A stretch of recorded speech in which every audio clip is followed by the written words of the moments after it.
Amperge Convida, com Heloísa Carpena. O ano de 2024 tem registrado um acentuado endividamento das empresas brasileiras. Estatísticas apontam para o crescimento dos pedidos de falência e de recuperação, reflexo de uma crise econômica pós-pandemia que ainda persiste. Recentemente, tivemos o caso das lojas americanas, além da Light, Grupo Petrópolis, 123 Milhas, Oi, Casa e Vídeo, para citar apenas as maiores e mais conhecidas. O Ministério Público, atuando como fiscal da lei nesses casos, desempenha um importante papel, que envolve o interesse não apenas dos parceiros comerciais das empresas inadimplentes com suas obrigações, mas também o interesse dos empregados, dos consumidores e da própria Fazenda Pública. Para falar sobre esse assunto, eu tenho o prazer de receber o promotor de justiça Leonardo Araújo Marques, que é titular da 2ª Promotoria de Massas Falidas da capital e é mestre em Direito Empresarial e Tributário e professor da Fundação Getúlio Vargas, no Rio de Janeiro. Boa tarde, Leonardo. Obrigada por aceitar o nosso convite. Vamos começar falando do papel do Ministério Público nos processos de insolvência, falências, recuperações judiciais, extrajudiciais. Nesses casos, há vários interesses, dos trabalhadores, dos consumidores, como eu disse. Com o que o Ministério Público deve se preocupar? Quais são os interesses que incumbe ao promotor zelar? Boa tarde, Heloísa. Preciso registrar aqui minha satisfação estar conversando com você sobre esse assunto que faz parte da minha rotina já há muitos anos e é muito caro para o interesse público. Envolve realmente interesses de consumidores, de trabalhadores, da comunidade local, da preservação da empresa, manutenção do trabalho. Então, os processos de insolvência nos últimos anos têm ganhado os noticiários e não é à toa, porque realmente nos últimos anos houve um aumento muito grande do número de processos. Essas grandes varejistas estão utilizando desse importante instrumento do nosso ordenamento jurídico para tentar a preservação da empresa e equalizar suas dívidas. E o papel do Ministério Público nesses processos, ele é de suma importância. Primeiro, pela sua equidistância das partes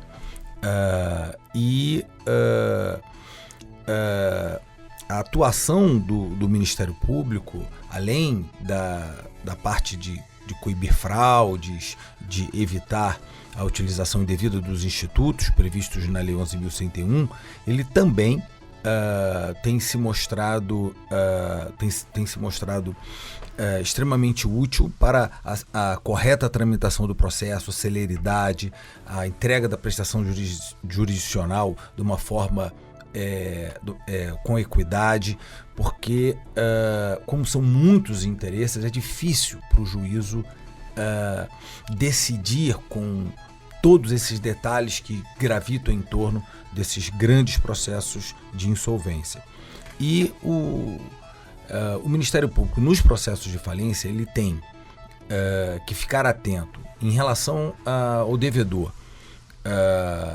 Ele tem que realmente verificar todos os atos que antecederam a falência, porque normalmente é um ambiente muito propício à prática de fraude, de desvios. Então é muito comum nas falências identificarmos negócios escusos, e aí cabe ao Ministério Público não apenas a atribuição criminal, enfim, coibir isso do ponto de vista penal, mas também propor ações revocatórias, deflagrar incidente de desconsideração da personalidade jurídica. Por exemplo, na Gama Filho, aqui na falência da Gama Filho, da Universidade Gama Filho, nós instauramos mais de 50 incidentes de desconsideração da personalidade jurídica. Então, atrás, e conseguimos, patrimônio, conseguimos atingir patrimônio de outras pessoas físicas e jurídicas que se aproveitaram ali daquele momento de insolvência da universidade e se locupletaram de alguma maneira. Inclusive, há denúncia criminal, ofereci denúncia criminal há pouco tempo, sobre esse caso. Mas isso nas falências, então, a preocupação do Ministério Público tem que ser para verificar essas fraudes, tentar recompor o patrimônio do falido e zelar para que o pagamento dos credores se dê na forma do princípio par condício creditório, respeitando-se a isonomia e tudo mais.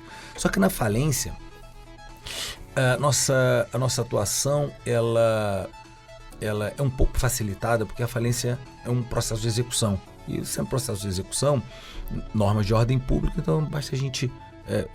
o processo de falência é sempre igual. Arrecadação dos ativos, vender os ativos para pagar o passivo. Houve uma modificação em 2020 em que foi colocado como um dos objetivos do processo falimentar a celeridade.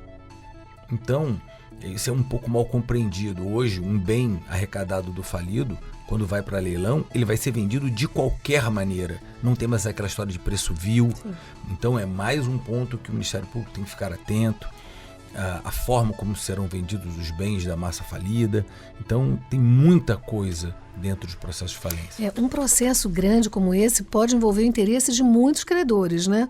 Você pode dar exemplos assim de casos em que há numerosos credores e que...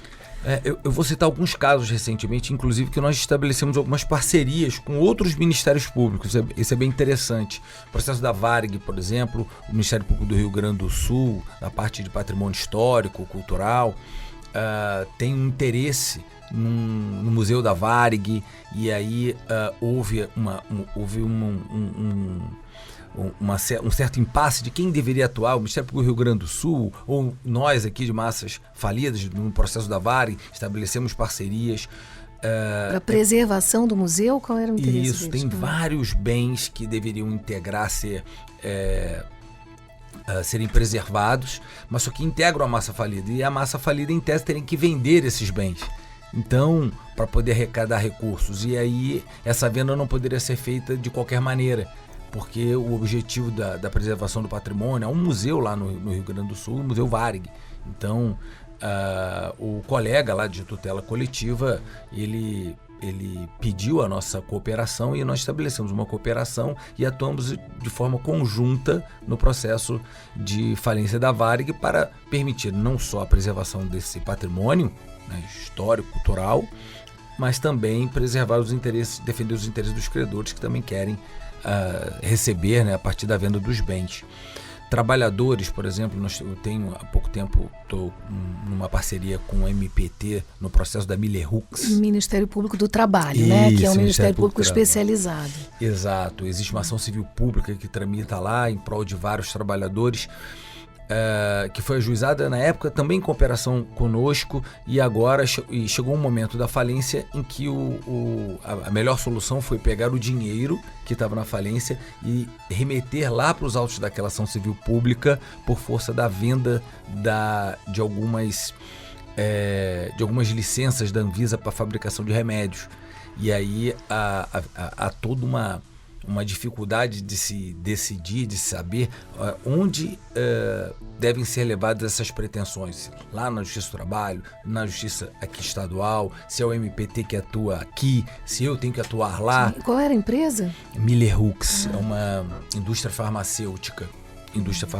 Aproveitando, falando de indústria farmacêutica, nós aqui do Ministério Público ajuizamos uma ação na época do grupo da farmácia Vita, tinha aqui no Rio de Janeiro, bem grande, e aí foram identificadas inúmeras fraudes, inclusive com ações ajuizadas no Ministério Público Federal, criminais, envolvendo fundos de pensão, em que milhões foram desviados dos fundos de pensão, que por sua vez entraram numa empresa em dificuldades e por sua vez foram desviados possivelmente para políticos, possivelmente para terceiros, e aí houve a ação criminal federal, lá na Justiça Federal, e nós aqui no Estado ajuizamos a ação revocatória para poder tentar buscar esses recursos novamente e tudo mais, e ela está em tramitação até hoje, né? Houve um julgamento de primeira instância, segunda, então é uma interação muito grande entre o Ministério Público, que atua em massas falidas, com outros ministérios públicos, inclusive tutela coletiva do consumidor. Sim. Você falou das parcerias, né, que o Ministério Público pode ter com outros estados. Mas como se resolve as questões de superposição de atribuições? Você mencionou aí, por exemplo, consumidor. Então, se existe, por exemplo, um TAC, em que a empresa se comprometeu a cumprir determinadas obrigações e isso envolve um pagamento. E, ao mesmo tempo, foi decretada a falência. Como é que se resolve isso? Existem regras? Ou o CNMP já regulamentou de algum modo? Esse é um tema muito polêmico. Tem o caso da Supervia, que está em tramitação, o caso da Oi, que também está em tramitação. E nós nos preocupamos, não só aqui no Rio, mas enfim, aqui no Rio de Janeiro, em tentar definir entre nós qual é a atribuição, mas também lá no Conselho Nacional do Ministério Público. Aproveito a oportunidade para dizer que há uma recomendação, a número 102 de 2023, que foi... Do CNMP, Conselho Nacional do Ministério Público. Uhum. Do Conselho Nacional do Ministério Público. Eu integrei o grupo de trabalho para poder... Vamos falar sobre isso mais para frente. Sim. E nessa recomendação existe até a previsão de que deveria haver uma cooperação entre os diferentes órgãos do Ministério Público em torno desses processos de insolvência. Mesmo porque não há realmente muito claro ali quem deve atuar, como deve atuar. Hoje, por exemplo, a tutela coletiva do consumidor aqui da capital, ela, quando tem alguma multa, alguma indenização, enfim, ela mesma vai lá e faz a habilitação do crédito. Sim. Alguma coisa no interesse dos consumidores, né? No interesse dos consumidores. Só que não é uma questão pacífica. Então, no caso da Supervia, por exemplo, uma decisão da nossa chefia institucional determinou que nós, de massas falidas, deveríamos promover a habilitação desses créditos. Então, é um pouco contraditório, porque nós exercemos a função de custos legis e não podemos atuar como credores ao mesmo tempo. Haveria 2 órgãos do Ministério Público atuando no mesmo processo. Exato. Um com interesse como parte e o outro como fiscal da lei. Exatamente. E isso é complicado, né? Porque há conflitos, né? É a história do cobertor curto. Para dar para um lado, tem que tirar de alguém. Como é que se resolve isso? É muito complicado. Cada caso tem tido uma solução peculiar, né? No caso da Supervia, o procurador-geral determinou que atuasse o tabelar de massas falidas, e assim tem acontecido. No caso da Supervia, embora eu não concorde, mas, enfim, determinação da chefia, temos que cumprir. A promotoria especializada, né, no interesse que está sendo defendido, em tese é a mais apta a promover essa execução. A promotoria que... Ou melhor, a habilitação. A promotoria que fiscaliza o processo da Supervia está impedida, mas então determinou-se que o tabelar dela que fizesse essa habilitação. Mas em outros casos, o próprio promotor de tutela coletiva tem feito a habilitação, enfim, e isso tem funcionado, porque para mim é o melhor caminho. Mas uma grande dificuldade, Luiz, é a falta de especialização em segunda instância. E isso que tem realmente afetado a nossa atuação, porque por melhor que seja feito o trabalho em primeira instância, quando os recursos chegam ao tribunal, nós não temos câmaras especializadas. E nem procuradorias especializadas, né, que seria o primeiro passo. Se tivéssemos as procuradorias especializadas, teríamos a certeza de que a matéria seria bem conduzida no tribunal. E aí, com uma ausência de uma atuação mais efetiva, mais técnica, fica difícil levar o ponto de vista do Ministério Público para as câmaras. E eu até há um tempo atrás eu atuava pessoalmente nos recursos, ia lá distribuir memoriais. Que é uma coisa controvertida, né? A presença do promotor no tribunal nem sempre é bem recebida, né? Porque se entende que só o procurador pode atuar. Eu, graças a Deus, em todas as minhas... todas as vezes que eu fui ao tribunal, eu tive acesso, pude fazer sustentação oral. No caso... Em casos grandes da Queiroz Galvão, da recuperação judicial da Queiroz Galvão, uma outra grande construtora, tive sucesso, foi efetiva a nossa atuação, né? Então houve um resultado. Mas hoje eu confesso que eu tenho deixado, né, a sorte né, lá no tribunal. Porque a questão não é que não vai ser cuidado, mas se há um especialista no assunto, ele vai ter mais intimidade, vamos dizer, mais preparo também, né, para lidar com processos que são altamente complexos, né, processos enormes, que você fica, inclusive, sem um interlocutor, né? O promotor no primeiro grau não tem a quem procurar no momento de ser apreciado o recurso que ele interpôs. Esses casos eu imagino que devam ser complicados. Agora, vamos falar também nessa linha, assim, é comum que as empresas em recuperação sejam devedoras de impostos, não é? Então, como é que ficam as execuções fiscais, no caso das recuperações judiciais? O processo de recuperação, Heloísa, isso é importante. Infelizmente, por vários e vários anos, foi utilizado como uma espécie de fraude fiscal. Verdadeira fraude fiscal. Então, um meio de se eximir de pagar os impostos, né? Porque as execuções paravam na prática, mas o prazo prescricional continuava a correr. Então, se estendiam os processos de recuperação judicial, o exequente não conseguia receber, mas os prazos prescricionais continuavam correndo. Então, muitas empresas se beneficiaram indevidamente. Extinguindo a pretensão do fisco. Extinguindo a pretensão. Né? E buscando uma melhor solução, eu até entrei com recurso no processo da OI para tentar solucionar o problema. E na época não obtive êxito no recurso, né? O meu recurso não foi provido, mas na época eu peguei esse recurso e fiz uma sugestão para o Congresso, na época para a senadora Soraya Tronic, por ocasião de uma modificação legislativa da Lei de Liberdade Econômica, mas acabou que essa sugestão foi aproveitada no projeto de lei que acabou se convertendo na Lei 14.112 de 2020, que alterou a Lei 11.101.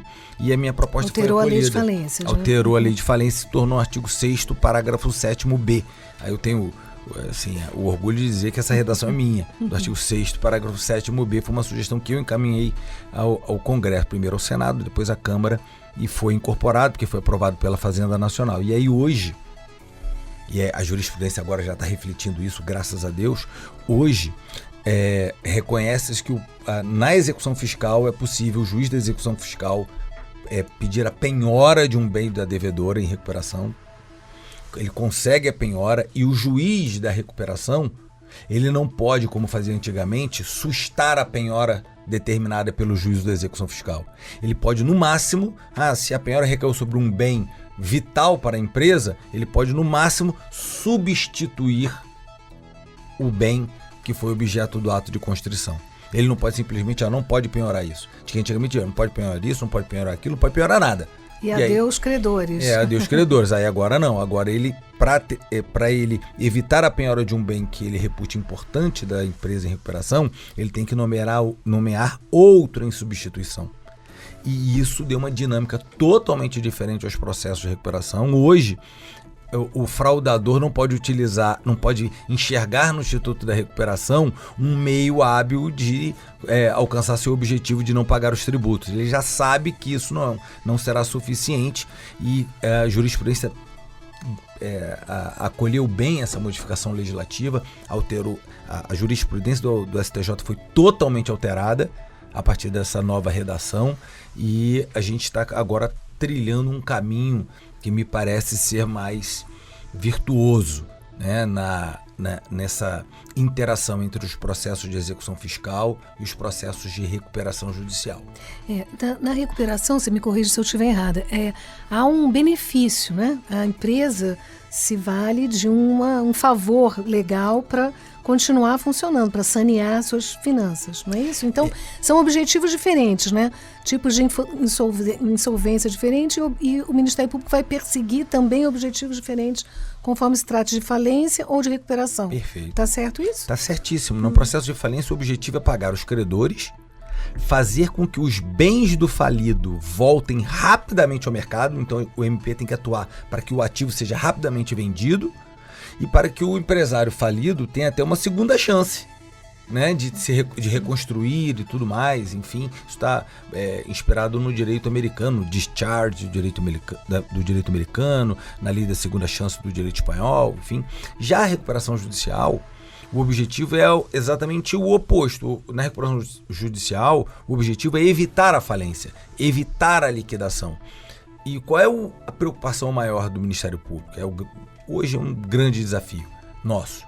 Fazer com que o processo também seja célere e evitar, porque como é que a recuperação judicial evita a falência? É um acordo que é feito entre os credores e aquele devedor. É evitar que nesse acordo haja cláusulas que violem a ordem pública. Favorecimento de alguns, por exemplo. Favorecimento, né? De algum credor em detrimento de outros. Princípio da isonomia. Evitar que o direito dos credores trabalhistas e consumidores sejam violados. Por exemplo, uma cláusula muito comum que eles botam no plano, eu sempre recorro e sempre consigo reformar no tribunal.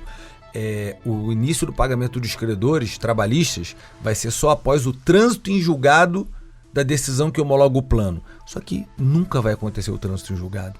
E aí, se nunca vai acontecer o trânsito em julgado, porque vão ter recursos, os trabalhadores são os últimos a receber. Nunca vão receber. Em geral não sobra nada. Né? E não vai sobrar nada. Então, aí eu recorro dizendo, o pagamento dos credores tem que ocorrer independentemente do trânsito em julgado. Então, homologou o plano, tem um prazo. A lei fala que tem que pagar em no máximo 1 ano. Então, não tem conversa. O Grupo Calçada, há pouco tempo, previu um deságio enorme para o pagamento dos credores trabalhistas. Aí nós do Ministério Público recorremos e aí lá o tribunal reconheceu que o crédito trabalhista até 150 salários mínimos não pode ter qualquer tipo de deságio. E aí reformou a decisão, determinou que o Grupo Calçada pagasse integralmente os credores trabalhistas titulares de crédito até 150 salários mínimos. Então é muito comum esses planos, muito comum, terem cláusulas ilegais. Mas é muito comum, infelizmente. E cabe ao Ministério Público fazer esse controle de legalidade. Sim. Então, os vulneráveis que em geral não têm voz, né? Então esses é que têm que ser protegidos. Para isso está lá o Ministério Público. Você foi coordenador, não faltou dizer isso na sua apresentação, mas você foi coordenador do grupo de trabalho no tema da fiscalização do administrador judicial, isso no Conselho Nacional do Ministério Público. Essa questão da nomeação do administrador judicial, o famoso AJ, é controvertida, né? Para dizer o mínimo. E assim, isso se insere, né? Nós sabemos, dentro do poder discricionário do juiz, mas o promotor deve, eu tenho certeza que deve, mas ele pode efetivamente exercer algum controle sobre essa nomeação e, igualmente, sobre a sua remuneração, que muitas vezes é astronômica e, às vezes, incompatível até com os interesses dos credores, quer dizer, muitas vezes não, sempre incompatível com o interesse dos credores, que os credores querem receber, não é? Então essas despesas vão diminuindo o que resta para eles. Como é que você atua nesses casos e, assim, algum caso, alguma situação que você possa contar aqui para a gente?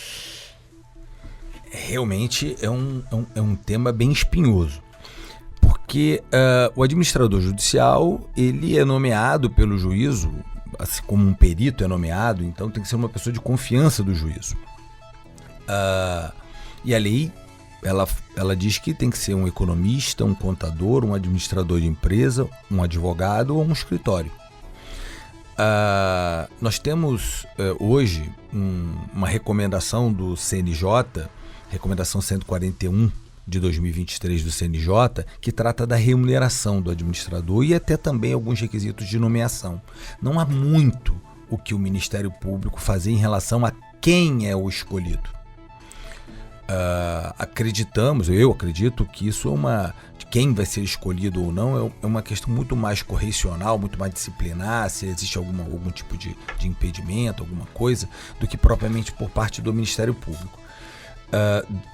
Dentro da perspectiva da nossa atuação, se ele for um advogado, um economista, um contador, se ele tiver lá uma habilitação junto ao tribunal, porque tem um cadastro, né? Todos se cadastram lá e fazendo o cadastro, estando no cadastro do tribunal, não há muito o que o Ministério Público fazer. Já estão aptos, né? Já estariam aptos. Porém, eu acho que em relação à remuneração, nós temos um grande desafio. Em relação à remuneração, o ideal é que os juízes observem essa recomendação do CNJ. E infelizmente, Heloísa, não sei porquê, todo dia eu me deparo com violações dessa recomendação do CNJ. O que diz a recomendação? Essa recomendação Conselho Nacional de Justiça, isso, né? Nós estamos Conselho falando Nacional de do Justiça. órgão que fiscaliza a atuação do Judiciário. Do Judiciário. Diz que o indicado à função de administrador judicial tem que apresentar uma proposta pormenorizada de remuneração, detalhando o que vai fazer, como vai fazer, quanto tempo vai gastar, quais profissionais que vai utilizar. Essa proposta tem que vir aos autos, e aí o Ministério Público tem que ser intimado, os credores têm que ser intimados, o devedor tem que ser intimado, para todo mundo falar. E ao final o juiz decidir. Só que o que acontece hoje não é isso. O administrador judicial, às vezes, ele apresenta a proposta e o juiz já fixa essa remuneração sem ouvir ninguém. Sem ouvir o Ministério Público, sem ouvir ninguém. Muitas vezes, um caso recente, o administrador judicial chegou aos autos dizendo assim: eu já fiz um acordo com a recuperanda, com a devedora, ele vai me pagar tanto em tantas parcelas. Sem ouvir os credores, sem ouvir o Ministério Público. Então, com clara violação a essa recomendação. E aí, nós temos os recursos, inclusive o leading case no STJ, de se o Ministério Público pode ou não pode recorrer, é do nosso colega Anco Márcio Vale, aqui do Rio. Então chegou o tribunal, chegou o STJ reconheceu que... Em qual caso? Eu não lembro, porque é do colega Anco. Não, mas não faz mal, curiosidade mas apenas, ele teve reconhecida a legitimidade do Ministério Público, né, num recurso interposto por ele. Houve redução. Há pouco tempo houve um caso aqui envolvendo Rio de Janeiro e São Paulo, que o juiz do Rio nomeou um irmão do juiz de São Paulo, veio para mim, eu era o promotor do caso, eu recorri também da remuneração. Então, e o tribunal reduziu a remuneração. Né? Essa parte se não podia nomear o irmão de um outro juiz. Seria um caso de nepotismo. Não, se seria ou não um caso de nepotismo, isso ficou a cargo da Corregedoria do Tribunal. Agora, quanto à remuneração, eu recorri, né? Rio Drogas, isso eu lembro que é o meu caso, e aí houve a redução da remuneração. E essa remuneração, em geral, é alta, né? Pelo menos é isso que a gente vê na imprensa. E há, segundo eles dizem, uma certa repetição dos mesmos escritórios ou profissionais nessas nomeações de administrador judicial. Realmente é uma função que é complexa, que exige essa expertise ou não? Eu posso dizer o seguinte: o sucesso ou insucesso na tramitação de um processo de falência depende da capacidade do administrador judicial. Então, no processo falimentar, não tenho a menor dúvida que o protagonista não é o juiz, não é o Ministério Público, não são os advogados credores, é o administrador judicial. Se tivermos um administrador judicial bom no processo de falência, a tramitação vai ser um sucesso. É claro, vai depender das decisões do magistrado, mas tem muita função administrativa que não depende do magistrado e nem do Ministério Público para ser levada a termo. Então, nos processos de falência eu não tenho dúvida, mesmo porque ele faz jus ao nome, ele administra os bens da massa falida. E já no processo de recuperação, não. E aí eu sei que muitos administradores judiciais não vão ficar satisfeitos comigo, mas não. Por que não? Porque a empresa em recuperação ela tem os seus advogados e continua na gestão dos seus negócios. Os credores, a Assembleia Geral é de credores. São os credores que votam, são os credores que vão deliberar sobre o plano, vão negociar o plano. A função do administrador mesmo é importante. Quando são muitos, milhares de credores, 5 mil credores. Há uma Assembleia que os convoca para participar dessas decisões? Porque tem que ser aprovado não apenas pelo valor do crédito, mas pelo número de credores. Eu voto por cabeça em algumas classes. Então, são os credores mesmo que são, digamos, os donos da bola. São eles que vão decidir o mérito econômico-financeiro do processo. Isso acaba diminuindo um pouco a função do administrador judicial e do próprio juiz. Porque não é o juiz que vai decidir se concede ou não a recuperação. São os credores que vão aprovar ou não o plano. e o juiz tem o dever de respeitar essa decisão soberana da Assembleia de Credores. Sim, e depois fiscalizar a execução do plano. Fiscalizar. Inclusive nos processos de recuperação, isso é importante, Heloísa, porque estava na lei na origem e agora há um projeto de lei que é o PLC 3, aprovado esse ano na Câmara, que modifica essa questão dos administradores judiciais. Olha que interessante. Constava da lei inicialmente, da Lei 11.101, que os credores poderiam substituir o administrador judicial nomeado pelo juiz. Só que isso foi vetado na época pelo presidente da República. Aí agora, por conta dessas discussões acerca das nomeações, das remunerações,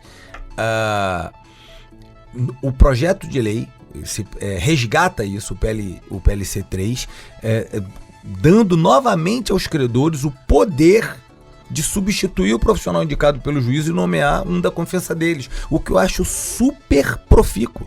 Acho isso é maravilhoso, porque, como você disse, vai doer no bolso de quem? Vai doer no bolso dos credores. São os credores que são convocados para se sacrificarem, renunciarem a parte dos seus créditos em prol da preservação da empresa. Então, se são eles os maiores sacrificados, são eles que têm que ter a palavra final de quem vai ajudar na condução do processo para que se chegar a um acordo com o devedor em torno de um plano de recuperação. Então, nesse ponto, eu espero que o projeto seja aprovado. Está no Senado agora. Eu ia te perguntar, qual é a chance disso ser aprovado? Foi aprovado na Câmara, porque é um projeto do governo, é um projeto do Poder Executivo. Inclusive, uma reação a essas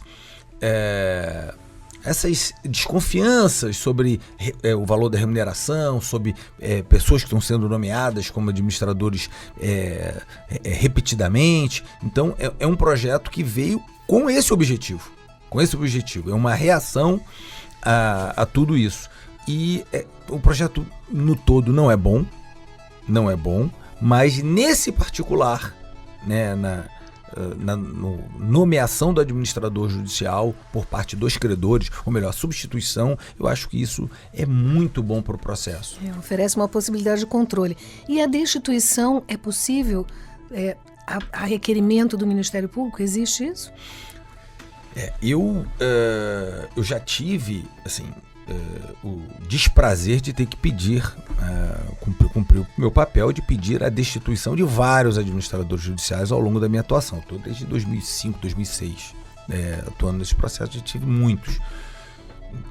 Enfim, então, e alguns com vínculos mais fortes, outros nem tanto, mas já tive. Eu ofereci denúncia criminal contra alguns, no caso da Bloch. Então, ofereci denúncia contra uma ex-administradora judicial, enfim, em outros processos agora, também ofereci denúncia, aquisição de bens que pertenciam à própria massa falida por parte de administradores judiciais, e é algo que infelizmente faz parte da nossa rotina, sim. Então, em vários processos, não só eu, como os outros colegas, já tivemos a incumbência de pedir o afastamento. É sempre um pouco delicado isso, porque é uma pessoa da confiança do juiz, você está pedindo para aquele juiz que nomeou uma pessoa de confiança dele para destituir o profissional, né? Ou às vezes substituir. Então, isso tem acontecido, não é raro acontecer. Isso não é bom para o processo, porque é uma ruptura na condução, enfim, mas é necessário quando identificamos algum tipo de... quando algo não está... o processo não está tramitando de acordo com a lei, ou como deveria tramitar, ou a gente percebe alguma coisa mais estranha, e aí pedimos sim a destituição, ou às vezes a simples substituição, né, como forma de talvez dar maior celeridade ao processo. Isso infelizmente acontece. Muito bem. Eu vou encerrar a entrevista te agradecendo. Tenho certeza que os ouvintes, como eu, aprenderam muito sobre essa importante função do Ministério Público, e convido os ouvintes, né, a acompanharem o nosso podcast no Spotify, e se gostaram, deem uma avaliação lá, 5 estrelas para nós. Obrigada. Obrigado, Heloísa.